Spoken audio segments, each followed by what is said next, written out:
եւ կավարտենք։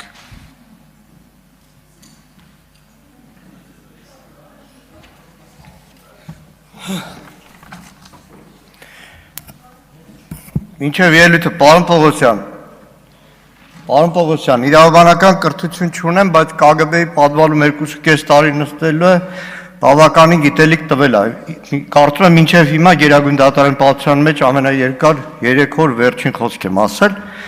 բայց դրա հետ կապված նաև բանասիրական կրթություն ունեմ։ Խմբի կազմումը եւ իր ձեռագրովը լրիվ տարբեր բաներ են։ Եվ պարզ քաղաքացին, երբ որ լսում է իր քննչական կոմիտեի պետը խոսում է, իր ձեռագրով հեռաշրջման պլան ենթադրում է, որ կոնկրետ անձին է վերաբերվում եւ ոչ թե խմբի կազմով փոխ լրացնելով գործողությունները եւ այլն։ Հիմա իրականում այս հաշվետվությունը կարելի է ձեր հետ չկապել։ Սա քննչական կոմիտեի հաշվետվությունը չէ։ Քննչական կոմիտեի պետի հաշվետվությունը չէր, սիրելի հայրենակիցներ։ Սա իրականում կարելի էր մենակ շփվել այս հարցում Նիկոլ Փաշինյանի հետ, որտեղ քննչական կոմիտեի պետն էլ ինքը, ԱԱԾ տնօրենն էլ, հակակոռուպցիոն կոմիտեի նախագահն էլ, դատավորի նախագահն էլ, ԲԴԽ-ի նախագահին էլ հանել բերելով։ Որովհետև մեր աչքի առաջ է եղել, պարոն Պողոսյան, դուք չեք հարուցել, քննչական կոմիտեն չի հարուցել, օրինակ Սամվել Կարապետյանի դեմ քրեական գործը, հարուցել է Նիկոլ Փաշինյանը մեր աչքի առաջ,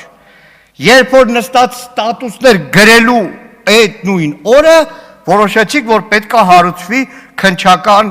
քրեական գործ։ Հարուցվել են մեր սրբազանների դեմ քրեական գործեր մեր աչքի առաջ, երբ որ Նիկոլ Փաշինյանը ստատուսներով թիրախավորում էր սրբազաններին։ Գալով Բագրատ Սրբազանին եւ մյուսներին, նորից եմ կրկնում, այն ամենը ինչ հայտարարել եք, ինչ որպես քննչական խումբ ձևակերպել եք, հետո գլխավոր դատախազը եկել է այստեղ Արթուր Սարգսյանի անդրմխելության հարցում փուչ է դուրս եկել։ Դուք ասում եք օպերատիվ ձևով մեր իրավապահները կանխել են։ Ոչ, չեն կանխել, որովհետև այն գործողությունները իսկ իրականում քաղաքացիական անհնազանդության, բողոքի ցույցերի նախապատրաստման, այդ բոլոր գործողությունների ժամկետը 2024 թվականն էր։ Դուք Բագրատ Սրբազանին, պարոն Վիլյան, պատգամները կլի չխանգարեն քննչականի պետ։ Եվ դուք քրեական գործ հարուցել եք, մարդկանց ձերբակալել եք, իմ ընկեր Իգոր Սարգսյանին, մյուսներին ձերբակալել եք 2025 թվականի հունիսին, երբ որ ոչ մի բան չկար։ Ոչ մի բան չկար։ Նայեք, իրականում քննչական կոմիտեն այլևս դարձել է այս իշխանության, քաղաքական իշխանության քարոզչական կառույցներից մեկը, երբ որ պետք է իշխանությանը հարուցվում է քրեական գործ եւ լինում է մամլո հաղորդագրություն։ Հակառակ դեպքում որևէ կերպ չես կարող բացատրել, ինչպես եղավ մեկ օրվա մեջ 6 սրբազանի դեմ հարուցվեց քրեական գործ, մի անգամից ընտրվեց երկրից չբացակայելու խափանման միջոցը, որ նրանք չկարողանան գնալ Վիեննա հոգևոր ժողովին։ Ձեր քննչական կոմիտեում այդ ինչ աշխատասեր, քրտինքը ճակատներից իջնող քննիչներ են, որ նույն թեմում, Արագածոտնի թեմում 21 հոգևորականի ձեր քննիչը Կիրակի օրով պատարագի ժամին կանչում է հարցաքննության։ Ես սա համարեմ իրավաբանություն, համարեմ արդարադատություն, համարեմ մեր քննչական կոմիտեն 24 ժամ աշխատում է, թե պարզապես պատարագ տապալելու քննչաքաղաքական գործողություն։ Քննչական կոմիտեն քարոզչական մարմին է։ Ես մեկ օրինակ նույն դաշնակցության օրինակով ասեմ։ 26 թվականի հուլիսի 7-ին ձերբակալվում են 6-7 տղա, այդ թվում իմ որդին։ Ընդ որում նրանցից 4-ը որը վստահ իրավապահներին հայտնի է, ունեն որսորդական զենքեր կրելու օրինական իրավունքներ։ 7-ից թե 6-ից 4-ի տանը կան օրինական զենքեր։ Ինչ է անում մեր քարոզչակ քննչական կոմիտեն, նկարում է այդ բոլոր զենքերը, հա, այնտեղ մի հատ էլ մայկա կար, մահ կամ ազատություն վրան գրած, երևի քննիչները համարել էին քրեական հանցանք։ Նկարեց այդ ամեն ինչը, կանխվել է ահաբեկչական խմբավորում, ահաբեկչություն, զենքեր, հարայ, հուրույ, հասեք դաշնակցությունը զենքերով, էլի ահաբեկչությունա պլանավորում։ Ինչ եղավ, 4 օր հետո այդ բոլոր տղեկին կեպեզեից թողեցին առանց մեղադրանքի։ Առանց մեղադրանքի։ Բոլորին մի քանի ամիս հետո եկան ասին տղեկ, եկեք դեր զենքերն է տարեք։ Ոչ մի բան չկար։ Մնաց այն մամլո հաղորդագրությունը, որ տարածում էր քննչական կոմիտեն, զենքեր, ահաբեկչություն, այսպես, այնպես։ Իդեպ, այդ զենքերի հետ կապված։ Հուլիսի 7-ին առավոտյան քննիչները ներխուժում են նաև մեր տուն, որդուս փաստացի բնակության հասցեն խուզարկելու համար։ Հայտնի պատմությունն է։ Հեռախոսս ուզում են արգրավել, ասում իրավունք չունեք, պատգամավոր, անձեռմխելիություն, մարդու իրավունքների պաշտպանի գրասենյակ զանգ։ Հետո իրականում ստորաբար եղավ, կռիվ եղավ, քաշքշեցինք իրար, բայց տարան հեռախոսս։ Դատախազին գրություն եմ ուղարկում, տիկին դատախազ, քննչական կոմիտեն խախտել է պատգամավորի անձեռմխելիության իրավունքը, ընդունեք հաղորդում հանցագործության մասին։ Քննչական կոմիտեի դեմ եմ գրել։ Ինչ է անում տիկին գլխավոր դատախազը, նամակը ուղարկում է քննչական կոմիտե։ Քննչական կոմիտեն էլ ասում է, այստեղ հանցագործություն չկա։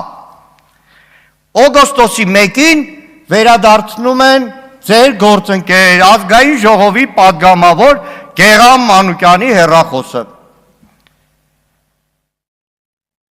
Այս սրանով չի ավարտվում։ Քննչական կոմիտեն հանցանք է կատարում, պաշտոնական տեղեկանք, տեղեկատվական անվտանգության լավագույն մասնագետներ։ Հիշեցնեմ, օգոստոսի 1-ին են վերադարձում իմ հեռախոսը։ Մանրամասն, վարկյան վերլուծած, եզրակացություն, վերլուծությունները հիմք են տալիս պնդելու, որ 25 թվականի հուլիսի 29-ին, նույնիսկ ժամերը կան, սարքը ենթարկվել է ֆիզիկական ֆորենզիկ հետազոտության, որի ընթացքում արտահանվել են անձնական հաղորդակցության տվյալները։ Սա է մեր քննչական կոմիտեն։ Երբ որ պատգամավորի տնից, պատգամավորի ձեռքից կարող են հեռախոսը գողանալ, ձև անել, որ կնքված է, վերջում էլ ասել պարոն Մանուկյան, էսի ձեզ, բայց բոլոր տվյալները մեջից հանեն։ Սա է մեր քննչական կոմիտեն։ Այն քննչական կոմիտեն, որ հատորով Բաքրատ Սրբազանի գործով գաղտնալսումներ է իբր թե արել, 50%-ի վրա գրված է չի լսվում։ Այն քննչական կոմիտեն, որը այդ մեղադրական եզրակացությունը սարքել է, ամբողջ 4 էջանոց զրույցից մի նախադասություն հանել էր, բոլորիդ խաբել էր, թե Բաքրատ Սրբազանը միտինգներին 1-2 հոգու ուզեցել է գյուլել։ Հիմա դուք պարտանում եք, հա գլխավոր դատախազն էլ ապարտանում, այսքան քիչ են կալանքը իբրև խափանման միջոց։ Այստեղ խոսք եղավ Դավիթ Մինասյանին ափալ-թափալ կալանավորելը, տանել կալանքին, և այս 3-4 օր այդ ամբողջ հասարակությունը տիկին Բաթոյանն այստեղ հարցալ, ամբողջ հասարակությունը փոթորկել, ոնց որ բան չէր եղել, այս փոթորիկը հասարակական որ չլներ, այսօր դուք կզեկուցեք, որ վեդիո մարդկանց տարել են կալանքի, այդ ամեն ստատուսի, ձեր դեմ ուղված, օրինակ Շիրակցի մեկը ստատուսա գրել, քրեական գործը հարուցել եք։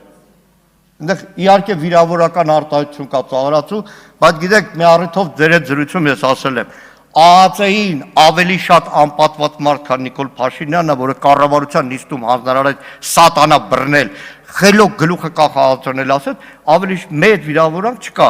Բա որ կամերաների առաջ, տեսախցիկների առաջ, եթերում մարդն ասում է վեհափառի գլուխը քարով պետքա ջարդել։ Մինչև հիմա ինչի քննչական կոմիտեի ծպտուն չկա։ Ինչի, պարոն Պողոսյան։ Ես ողջունում եմ այն բոլոր քննիչներին,